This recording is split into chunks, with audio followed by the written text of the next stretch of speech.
What is it, do you think, about your game that has people just can't wait to see you on the professional level? I think it's just the style of basketball that I play. To be honest, I don't get nervous for games because I just know this is fun. The Clark Update is back, and today's story is one every Caitlin Clark fan will want to hear.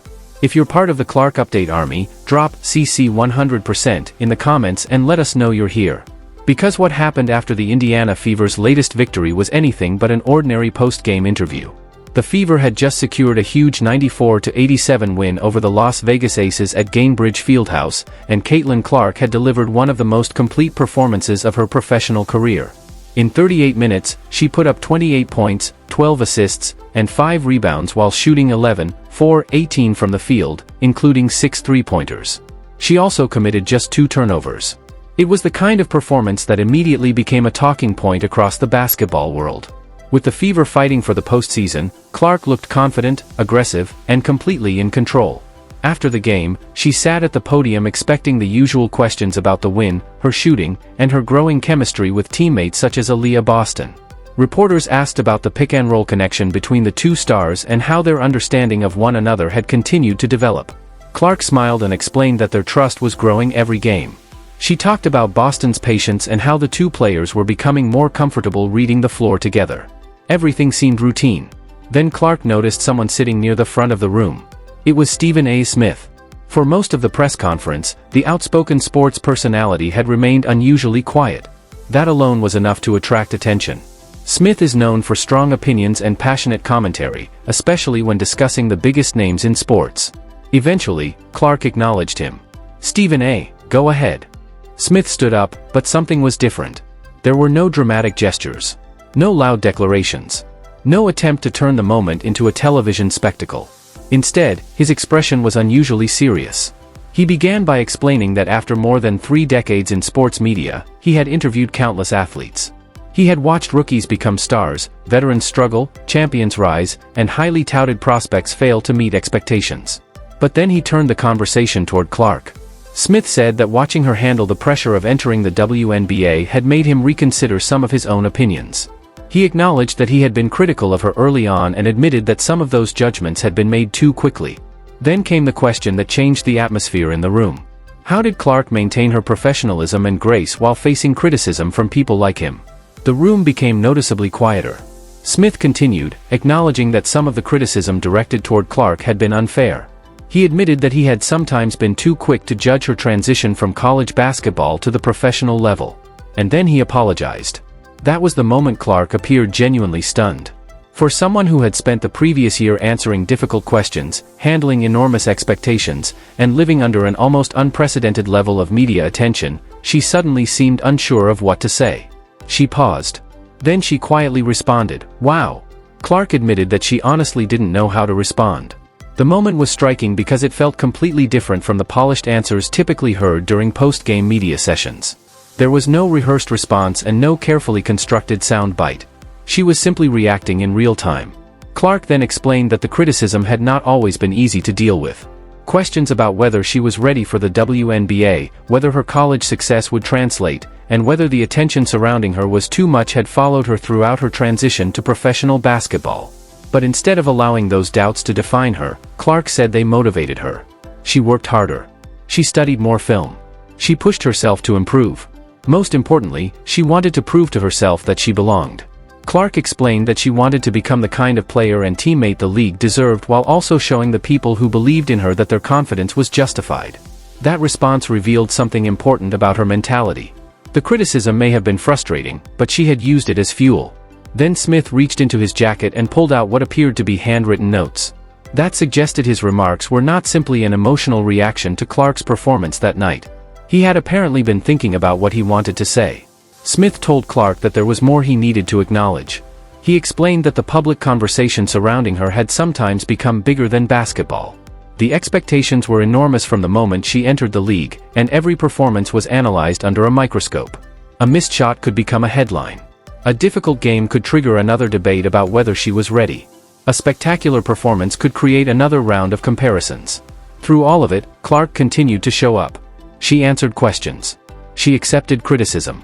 She kept working. And, most importantly, she continued improving. That is what made Smith's admission so significant. The conversation was no longer simply about one game against Las Vegas. It was about the journey Clark had taken from being one of the most celebrated players in college basketball to becoming the center of attention in the WNBA. The transition was never going to be easy. Clark entered the professional game with enormous expectations. Fans expected immediate greatness. Critics expected weaknesses to be exposed. Every opponent wanted to test her. Every mistake received attention. Yet Clark continued to compete.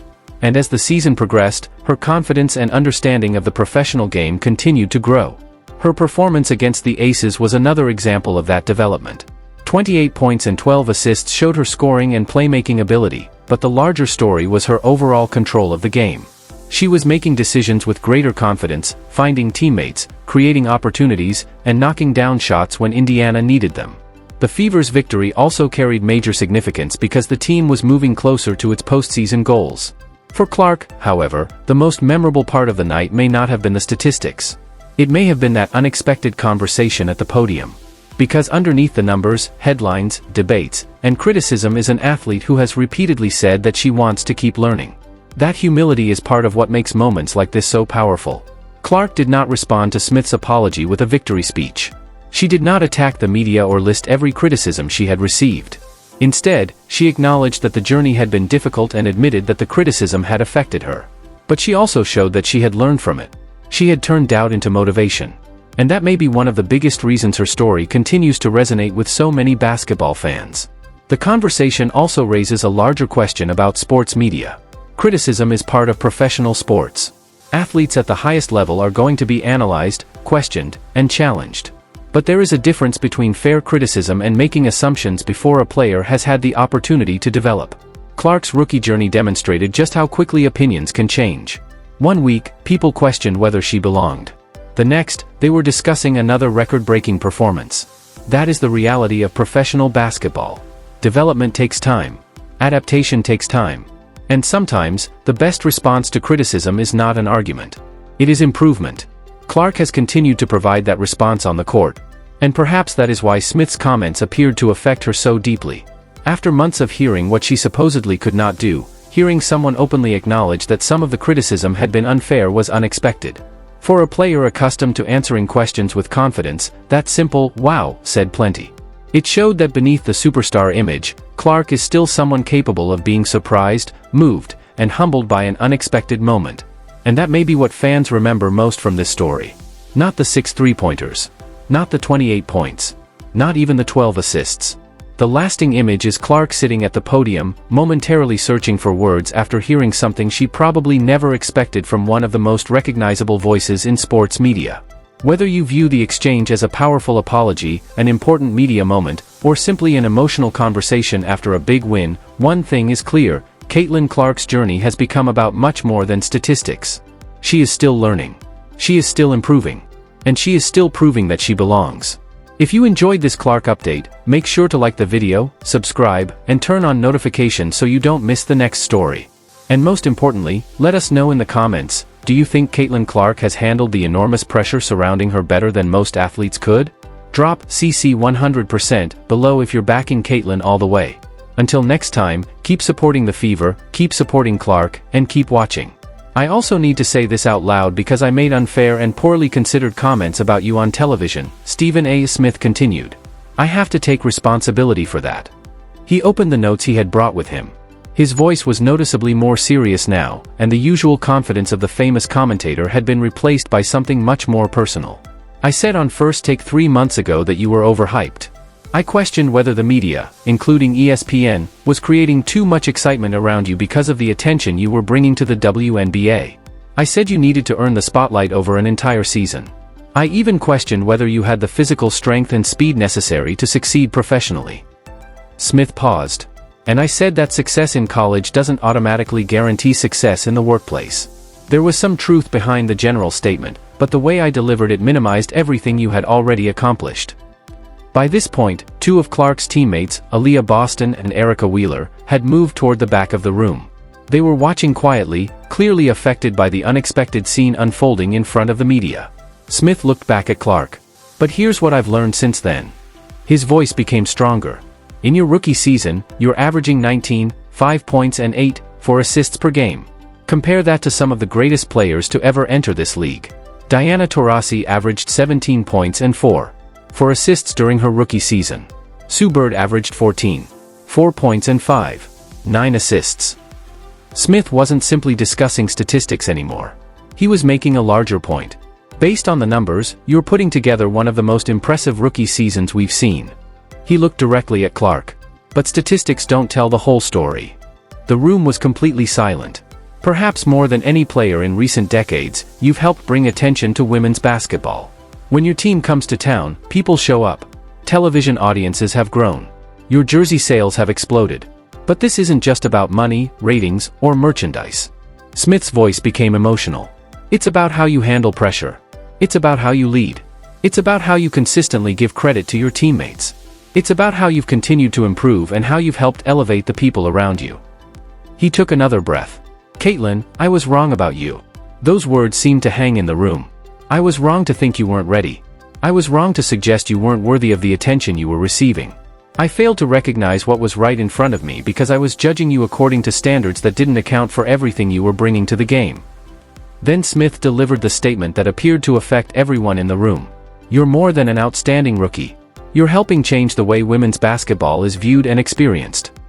He lowered his notes. And for that, I sincerely apologize to you, to the league, and to my audience. For several seconds, nobody moved.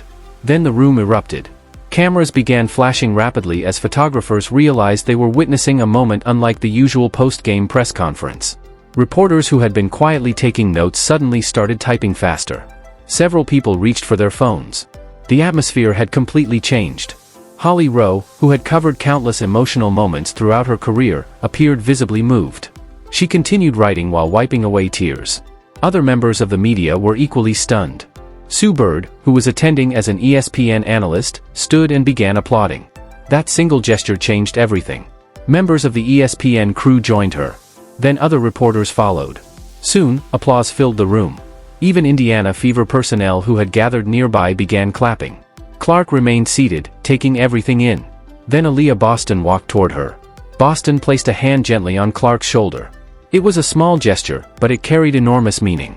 Clark had just listened to one of the most recognizable voices in sports media publicly acknowledge that some of his previous criticism had been unfair. Now, one of her closest teammates was standing beside her. The support appeared to help Clark regain her composure. When she finally spoke, her voice was much steadier. You don't have to apologize to me, she told Smith. The room became quiet again. Sports media should challenge athletes. Asking difficult questions and holding players accountable is part of the job.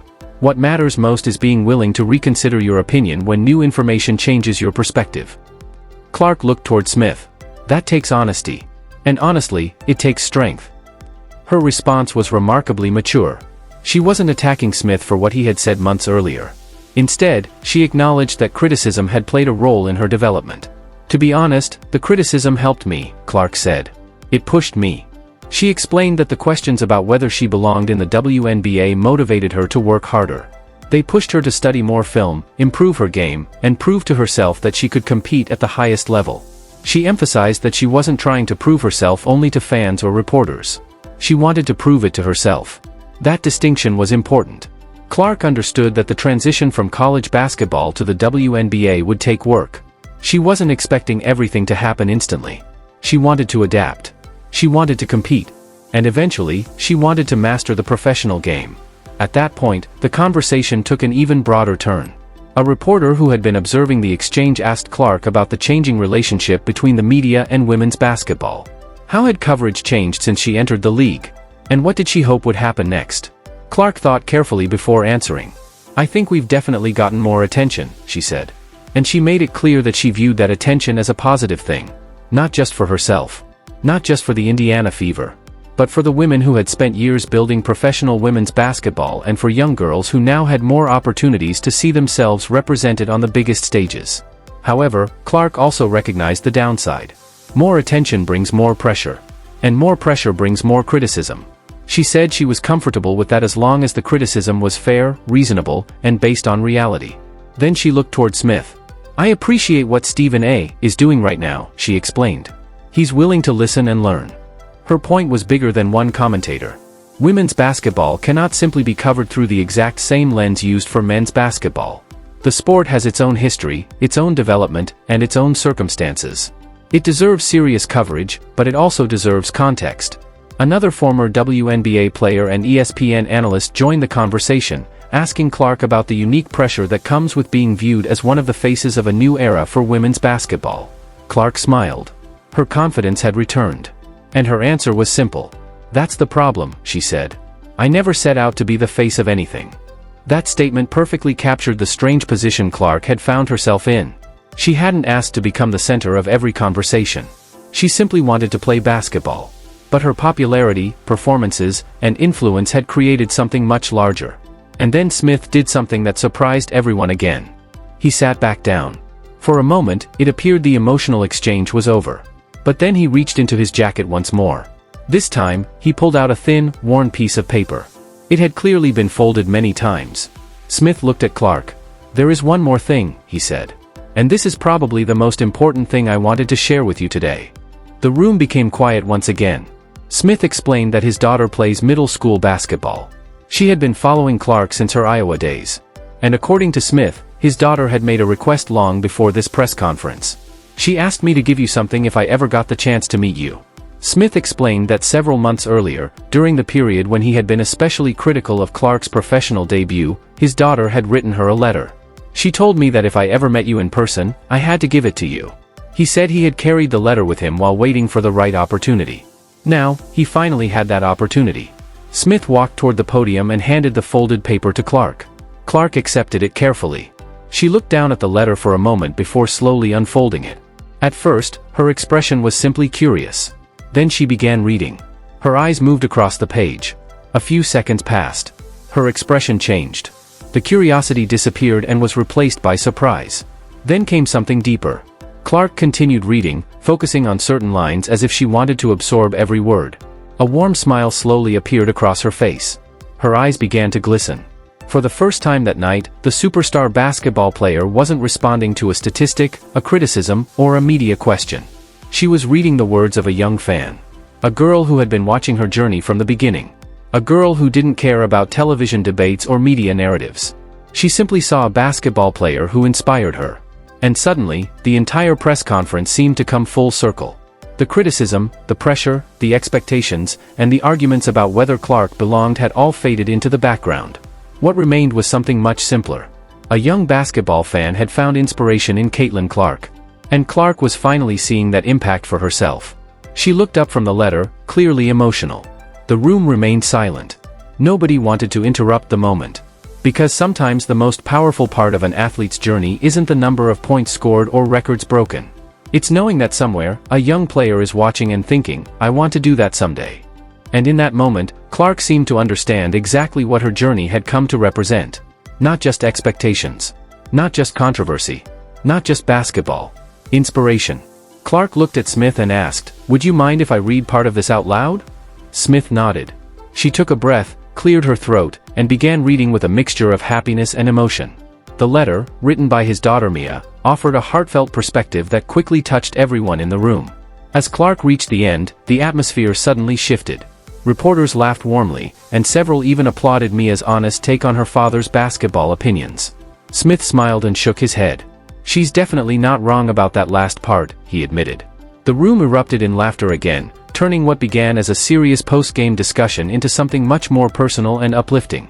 What do you think about this surprising moment between Stephen A. Smith and Caitlin Clark? Share your thoughts in the comments, and don't forget to like and subscribe for more Clark updates.